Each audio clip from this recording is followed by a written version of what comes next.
Hi everyone. My name is Matt Haynes. I'm an audiobook narrator, and this is part of my series called Self-Improvement Paths. I like to start my week with a mantra or a certain practice that I find helps when I'm moving forward in my work and in my life. Is self-improvement. And it makes the self-improvement process a bit more doable and a bit more fun. The examples that I'll be giving are from my work as a narrator and as a narration teacher, but I think this can be applied to just about any area in which you want to improve yourself. Give it a try. Let me know your results. So this week's path is part 4 of a 4-part series about the mechanics behind a vision manifesting. When I tend to think about, having a strong vision and meditating on it, sometimes just magically, it would seem, the vision comes true.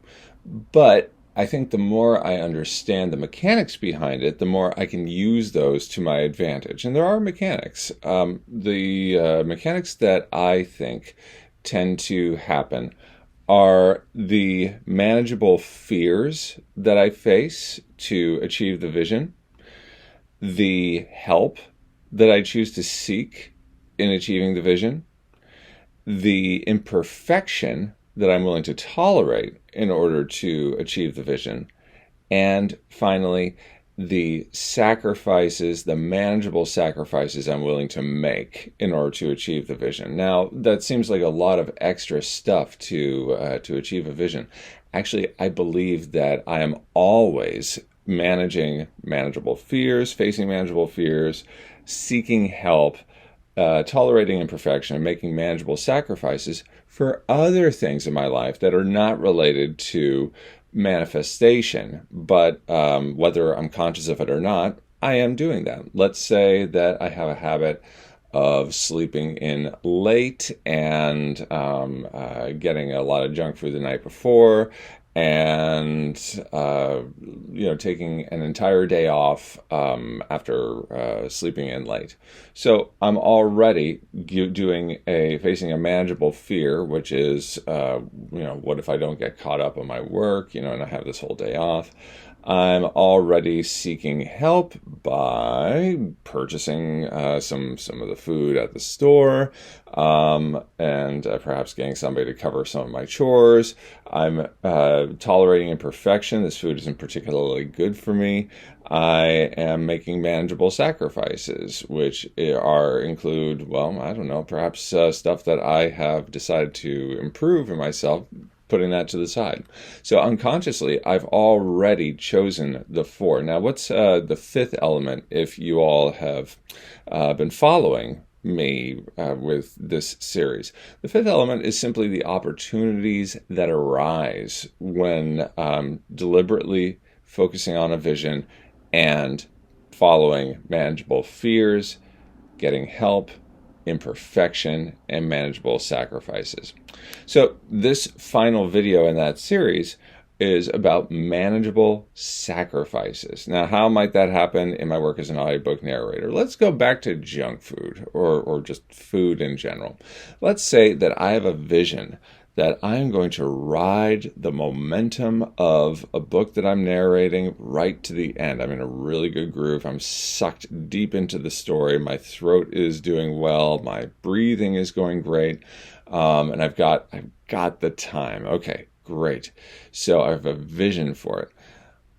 I might have to sacrifice taking a 15-minute break to prepare my immaculate midnight snack, which, by the way, I highly recommend. I tend to cut up some mozzarella cheese and some fruit, and then have some dried fruit with that, maybe a slice of Dave's Killer Bread and such. But maybe taking that 15 minutes off could mean the difference between getting right to the end and having to put it off. The vision is getting right to the end. Okay, so I can get right to the end and make a manageable sacrifice of prepping the midnight snack. Instead, maybe I'll just get a breakfast bar that night. So that's a manageable sacrifice that I can make. not much, manageable. Let's say that you're a student and you are in a situation where you are hoping to save up for lessons, or you're saving up for a piece of equipment, these sorts of things. Well, perhaps you also have, like me, a particular sweet tooth. Maybe at work you are getting a soda each day, or as they say, pop on the West Coast. And it costs like, $1.50 a day. Maybe you get two per day, and then that's $3 per day. So maybe you've got $3 per day. You could be saving that toward getting your lessons or getting a piece of equipment. Manageable sacrifice? Substitute the soda for a bottle of water, unless you're really, really, really dependent on the caffeine. I usually think the cup of coffee probably should do it, but I'm not here to judge. So let's say that the soda sweet tooth thing is a manageable sacrifice that you can make. Maybe just get some water and run it in place, and that'll perk you up. So manageable sacrifices after having a vision. Then see what opportunities come up when these things are put into place. That's what I'll be doing this week. I'll get back to you with my results. You get back to me with yours. Thank you for joining me as your narrator and teacher of narration. I hope that our paths cross again real soon.